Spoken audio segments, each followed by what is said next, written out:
కట్టిన 3 ఏళ్ల లోపలనే కుప్పగూలిన ప్రాజెక్టు ఈ భూ ప్రపంచం మీదనే.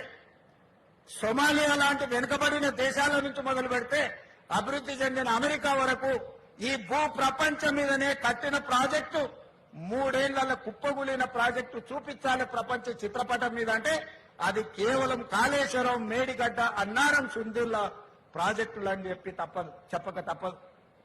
అయినా గొప్పలు మాట్లాడుతుంటారు కాళేశ్వరం అని.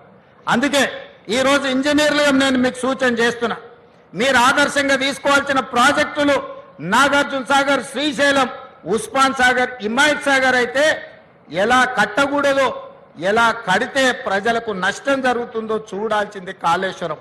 తప్పకుండా మీరు ఉద్యోగంలో చేరిన తర్వాత శ్రీశైలం, నాగార్జున సాగర్ సందర్శించాలి. మోక్షగుండం విశ్వేశ్వరయ్య కట్టిన హిమాయత్ సాగర్, ఉస్మాన్ సాగర్ ని సందర్శించాలి. అదే విధంగా ఈ రోజు మీరు కాళేశ్వరాన్ని కూడా సందర్శించి ఎందుకు ఇంత లోప భూయిష్టమైన ప్రాజెక్టులు నిర్మాణం జరిగినరు, ఎక్కడైనా చిన్న ఇల్లు పూరు గుడిసె కట్టుకున్నా కూడా పునాది తవ్వి కనీసం ఆ భూమి ఎట్లుంది, చదును ఉందా, లూజ్ ఉందా, లేకపోతే హార్డ్ రాక్ ఉందా, సాఫ్ట్ రాక్ ఉందా, ఎట్లుందో మనం ఒక అంచనాకు వస్తాం. కానీ వేల కోట్ల రూపాయలు పెట్టి నిర్మిస్తున్న మేడిగడ్డ, అన్నారం, సుందిల్ల ప్రాజెక్టులు కట్టిన దగ్గర కనీసం సాయిల్ టెస్ట్ కూడా చేయలేదు. పెద్దసారి హెలికాప్టర్లో పోకుంటూ కిందికి చూసి ఇంజనీర్ గారికి చూపించారు, ఇక్కడొక బ్రిడ్జ్ కట్టి, ఇక్కడొకటి కట్టి, ఇక్కడొకటి కట్టాలి. వారు పేపర్ మీద రాసుకున్నారు, కిందికి వచ్చారు, కాంట్రాక్టర్కి ఇచ్చారు, ఆయన కట్టిండ్రు.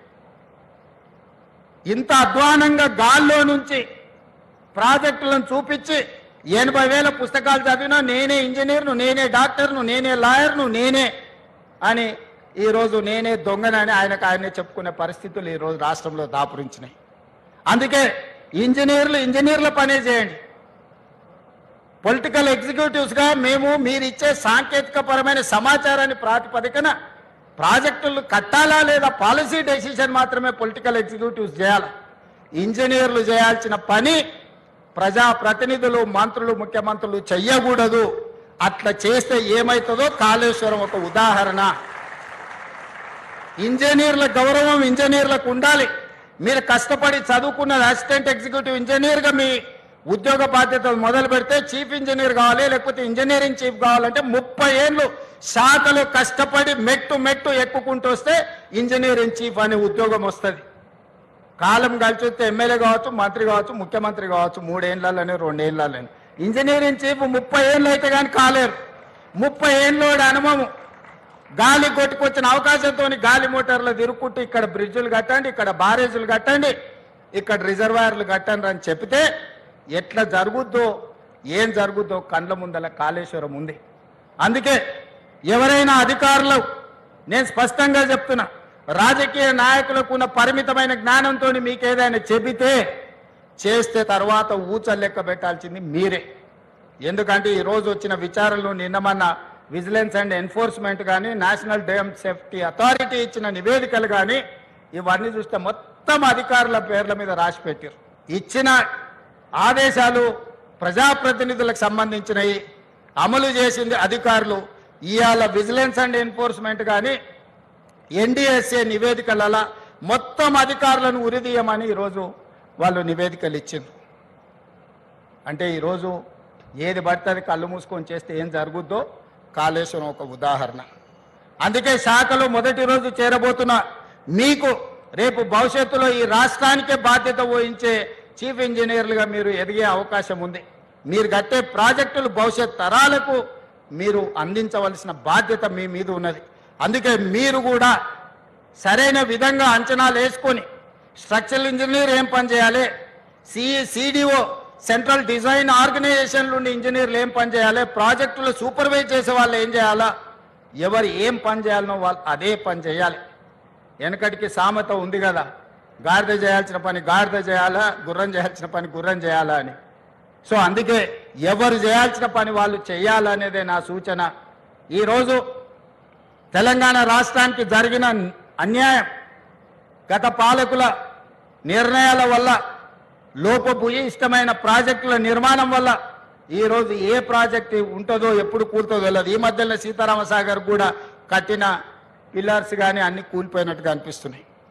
అసలు ఏ ప్రాజెక్టును ముట్టుకోవాలనో, ఎవరితో మాట్లాడాలనో గాల్లో పేక మేడలు కూలినట్టు కూలిపోతున్నాయి అని అంటే దీనికి కారణం వేదిక మీద ఉన్న అధికారులు కానీ ఇక్కడ కొత్తగా చేరబోతున్న మీరు కానీ ఆలోచన చేయండి.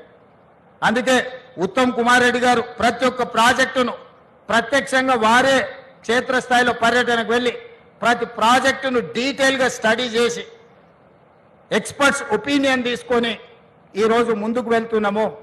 ఇవాళ అందుకే ఈ ప్రభుత్వం బాధ్యతతోని 75% పైబడిన ప్రాజెక్టులను తక్షణమే పూర్తి చేయాలని ఒక లక్ష్యం పెట్టుకొని ఈ ప్రాంతంలో ఉన్న ప్రాజెక్టులను for example SLBC Srisailam left bank tunnel ఈ దేశంలోనే ఒక అద్భుతం 44 కిలోమీటర్ల టన్నెల్ బోర్ మిషన్ తోని ప్రపంచంలోనే లాంగెస్ట్ టన్నెల్ సాగునీటి ప్రాజెక్టులలో అట్లాంటి అద్భుతమైన టన్నెల్ని కంబైన్డ్ స్టేట్లోనే దాదాపుగా 25-30 కిలోమీటర్లు కంప్లీట్ చేశారు.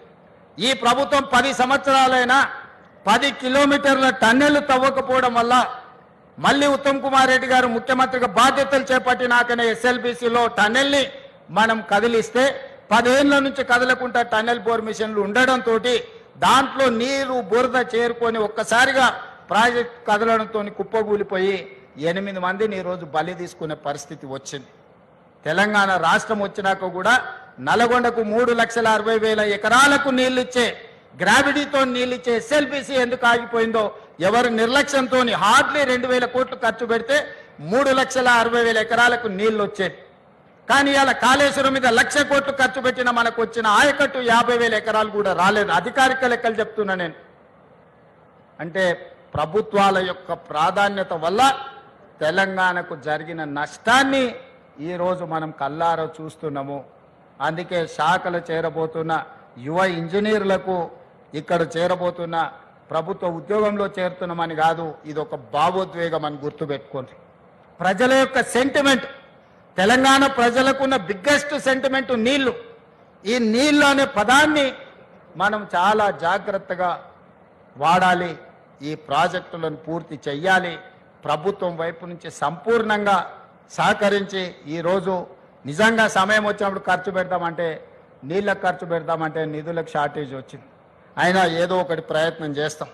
తప్పకుండా సాగునీటి ప్రాజెక్టులు ఏవైతే ఉన్నాయో ఎస్ఎల్బిసి కానీ, కల్వకుర్తి కానీ, పాలమూరు రంగారెడ్డి ఎత్తిపోతలు కానీ, భీమా నెట్టంపాటుతో పాటు సీతారామసాగర్ లాంటి ప్రాజెక్టులు కానీ, సమ్మక్క సారలక్క లాంటి ప్రాజెక్టులు, దేవాదుల ప్రాజెక్టులను మొదటి ప్రాధాన్యత కింద పెట్టుకొని పూర్తి చేస్తాము. దీనికి అందరూ సహకరించాల్సిందిగా ఈరోజు ఉద్యోగంలో చేరబోతున్న వాళ్ళందరినీ మళ్ళొక్కసారి మనస్ఫూర్తిగా అభినందిస్తున్నా. గతంలో 10 సంవత్సరాలు ఉమ్మడి రాష్ట్రంలో ఒక 10-15 సంవత్సరాలు, ప్రత్యేక తెలంగాణలో ఒక 10 సంవత్సరాలు నోటిఫికేషన్ల కోసం కొట్లాడింది. కానీ మా ప్రభుత్వం వచ్చినాక నోటిఫికేషన్లు ఇస్తే వద్దని అశోక్ నగర్ చౌరస్తాలలో విద్యార్థులు ధర్నా చేసే కాడికి వచ్చింది. ఎందుకంటే మా ప్రభుత్వం యొక్క ప్రాధాన్యత మా ఉద్యోగాలే కాదు, మీకు కూడా ఉద్యోగాలు ఇవ్వాలన్న లక్ష్యంతో ఈరోజు పనిచేసినాము.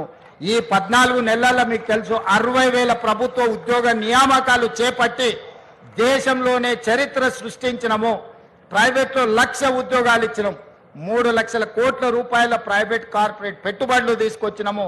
యువత యొక్క విద్య, యువత యొక్క ఉద్యోగాలు మా ప్రభుత్వం యొక్క మొదటి ప్రాధాన్యత. అందుకే ఈరోజు ప్రభుత్వం ఉన్న ఖాళీలన్నిటిని కూడా భర్తీ చేసే బాధ్యత తీసుకున్నాం.